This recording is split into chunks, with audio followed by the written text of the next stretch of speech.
Hello everyone, this is Crota giving you a commentary between a game here on Steps of War. Forestwind spawned as the red Zerg player over here on the south side of the map. Meanwhile, acidstormy spawned on the north side of the map as the blue Protoss player. Once again, this is not going to be a shoutcast, as more of a commentary because I have already seen this game.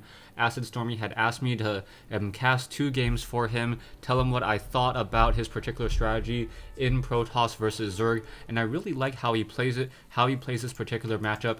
I think with Acidstormy's opening and his gameplay, he may be able to even take down Madfrog, unless Madfrog is no longer a one-trick pony. So Forestwind now moving out with this early Overlord, and what Acidstormy is doing with this probe is, besides getting some scouting done, is trying to make sure that there is, or an early probe is making sure that there is no 6-pool. 6-pool play is fairly common here on Steps of War, just because of the close walking distance between these two locations. So Stormy, knowing that obviously that the spawning pool has to be built on the creep, sees that there is not a spawning pool, and then knows that he doesn't have to worry about putting down 2 early gateways and then getting 1 zealot. So that's gonna be his opening here. So now 1 drone coming into position here will be able to gain sight on this pylon, just walking around back and forth, now perhaps dealing some damage over here. And now as Acidstormy comes into this position, very nicely done by Forestwind to make sure that he blocks the gateway. So Acidstormy getting a little bit behind and now being forced to throw down another gateway, or warp in a gateway here. So you can see that gateway now being warped in, as also the spawning pool, or sorry, an early extractor, and now the spawning pool being laid down, and finally transferring 3 units into that, or 3 drones into that extractor there to try to get full saturation. I also like how Acidstormy uses patrol when he has a probe in his opponent's base. What this ensures is that any drones or Zerglings that try to come in and deal damage will have to at least chase that unit back and forth. Now we see a drone still wandering around on the inside of that base.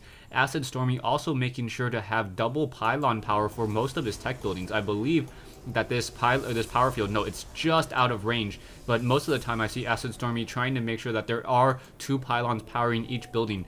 I also like this particular build by Acidstormy because you can place 1 zealot right here and in this position, and no units can walk in as long as there's 1 zealot.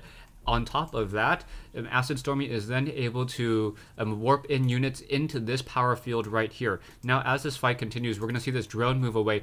Also, one thing I want to try to see people do is workers are able to pass through units as long as they're as long as they're doing something called mineral pathing.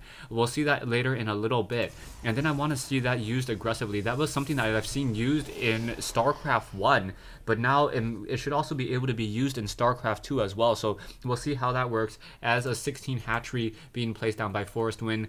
Pretty standard fare so far.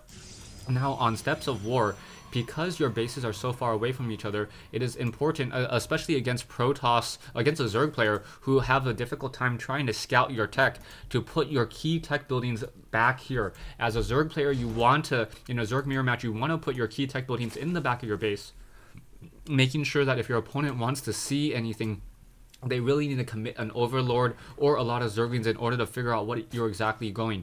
Same thing with Protoss. If you're a Protoss player, you can put your Stargate back here, your Fleet Beacon. If you're trying to go for carriers, you can put your Dark Shrine, your Twilight Council. All those buildings are also very critical in placing back here as well. Robotics Facility, I would more suggest that you put it in the front a little bit, just because your units tend to have to walk out, and you do not want any of your walking units to get tied up in the back of your base nearly as much. We now see a Stargate coming in from Acidstormy once again. So if you saw the earlier game, so this will become more Phoenix play.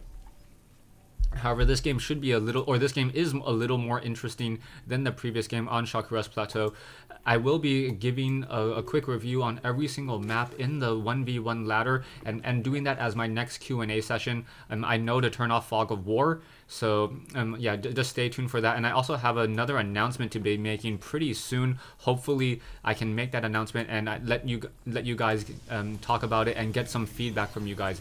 Anyway, so we now see 1 sentry, a couple zealots, and this is all off of 3-gate play. So 3-gate play so far with that Stargate, and now using chrono boost on those Phoenixes. Those Phoenixes take 45 units of time to build. So if you're able to chrono boost it chrono boost it every single time, and just stack chrono boosters, you can get a Phoenix out in 30 units of time. And if you don't know how fast that is, a Marauder takes 30 units of time to build, a Marine takes 25, and what, a Zealot takes 20 or 38, 28 with a cooldown, so that is significantly faster. And Phoenixes are very, very strong on a map like this if you're trying to go for map control.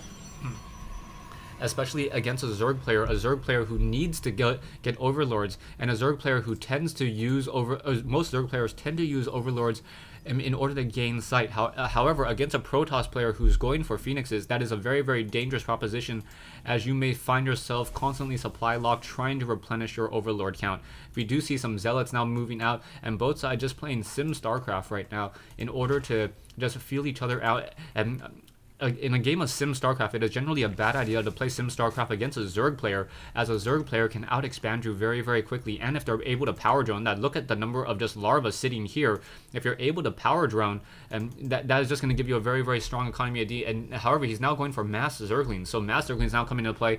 We are getting the level 1 weapons upgrade as well. So one of the benefits of the Protoss army is that your key tech building that you need in order to open up to any other tech is also your armory or your spire, and compared to Zerg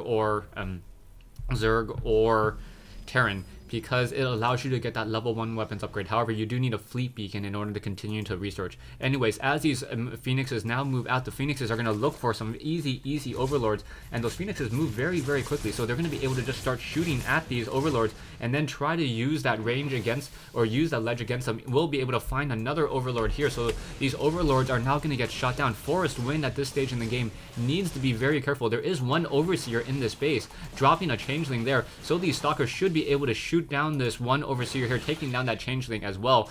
And now these Phoenixes have taken down one other Overlord. Was not able to see this Overlord here, but this Overseer very low on hit points, down to 36 hit points, 37 hit points. And as a Protoss player, you should try to look for any early Overseers. You want to make them commit that 100 gas and an additional 50 minerals, just in case you do try to go for Dark Templars. However, because there are Phoenixes in the air, he knows most likely that there will not be any Dark Templar, just because Phoenixes are very gas intensive. Once again, in Steps of War, you almost have a false sense of security on your natural base just because it is so far in the back. These Phoenixes were able to graviton beam that queen and then just shoot it out of the sky. Phoenix is not even really caring about getting focused down here, as those Phoenixes doing that Phoenix walk once again, and now just trying to get as much damage again, trying to get some distance between the acid spines of those Phoenixes, able to take down another Overlord. So looking at the losses, 650 minerals already lost, and a majority of them have been Overlords. So these Phoenixes still trying to scout out. There are Overlords in this position over here, and now more and more of these Overlords are just constantly going to be splashed, and Forestwind able to just get more and just get a very, very decent amount of production as he's trying to deal with this army here. We do see that one Phoenix or two Phoenix is now moving out. Another group of Phoenix or Queens trying to push in, and now also getting some Hydralisks. So Acid or Forestwind being very smart, making sure to try to produce Hydralisks in order to counter this Phoenix army. However, by making Hydralisks, a Protoss player can naturally transition into a robotics facility with Zealots and Colossi in order to deal damage as well. So here in comes some Zerglings. Zerglings, however, going to have a very, very bad day trying to fight against this Zealot Stalker army, and they're going to be forced to pull back once again, as these Phoenixes are in the air, could have graviton beamed and dealt some damage as well. We do see a fairly large army of Acidstormy, 2550, now moving out, and will be able to perhaps get into this position. Hydralisks do not yet do have the Groove Spine upgrades, are able to deal a lot of damage. Phoenix is now in the air, going to just start picking up Hydralisks and place them in the air, serve them up on a graviton platter, and deal a lot of damage to them. These Phoenixes deal 22 damage per attack against those Hydralisks. However, those Hydralisks very smart. Forestwind researching Burrow, one of those things that I wish more and more Zerg players actually did. And I don't know if burrowing in creep should let Hydralisks try to regenerate a little bit more quickly, but you know, that'd be a good lore tactic, where since the ground is living and the Hydralisk is covered in creep, it regenerates a little bit more quickly. But then what about roaches and whatnot? Anyways, we do see these Phoenixes continuing to move around the map here, and now acidstormy with 6 of these phoenixes and level 1 weapons upgrade can still continue to just try to pick off units out of the sky. Forestwind was able to even up that loss count. However, once again, these phoenixes going to catch a couple overlords out of position, and out of position overlords, Forestwind just now, even though he has a surplus of overlords for now, sitting at 78 over 100, he is going to quickly lose more and more as these 3 overlords here are getting shot down once again. These overlords cannot be just placed willy-nilly around the map any further. If they are, it's just going to be a very, very expensive time trying to have enough control. You can see these phoenixes will come across this one overseer in just a moment, and down it goes. So down goes another overseer, and that really is a shame. So these overlords overlords do not have any movement upgrades just quite yet, and now we see these phoenixes continuing to move around the map as acidstormy trying to take up an expansion. So acidstormy just getting into the mental game, trying to get Forestwind to get off of his game here. We do see the level 2 missile attack upgrades currently being researched, and now as more Hydralisks are being pumped out, you see that acidstormy transitioning into Colossi, and that is a very smart choice indeed. Colossi or Psystorm against these Hydralisks. Hydralisks are very slow off of creep, so if you're able to Psystorm these Hydralisks, those Hydralisks would take a lot of damage. You can see Forestwind now trying to use these Hydralisks. However, he should have tried to move in a little bit further and then allow both sets of Hydralisks in order to start fighting. However, in come more of these Phoenixes here. Phoenixes continuing to Graviton Beam and taking down more of those Hydralisks here. Stay tuned for... No, I got plenty of time. Acid Storm now moving out with these Zealots and these Stalkers here. It does have this Nexus here. And now you see Forestwind trying to establish a better and better map control, trying to establish this particular expansion over here. Needs to get some Spore Crawlers. Spore Crawlers would be very strong, and as Spore Crawlers are able to shoo back these Phoenixes and not be Graviton Beam. So one of those Phoenixes taken down by the fast attack rate. Hydralisk attacking at 0.83, slightly faster than a Marine. As these Hydralisks just gather over here, yeah, I think every 5 seconds they're able to attack 6 times. So yeah, 5/6 of a second. Per attack rate. So yeah, once again, we now see more and more queens just continuing to be macroed. With the number of queens that Forestwind has, he should really be trying to spread out more creep, especially if he's going for a Hydralisk tactic.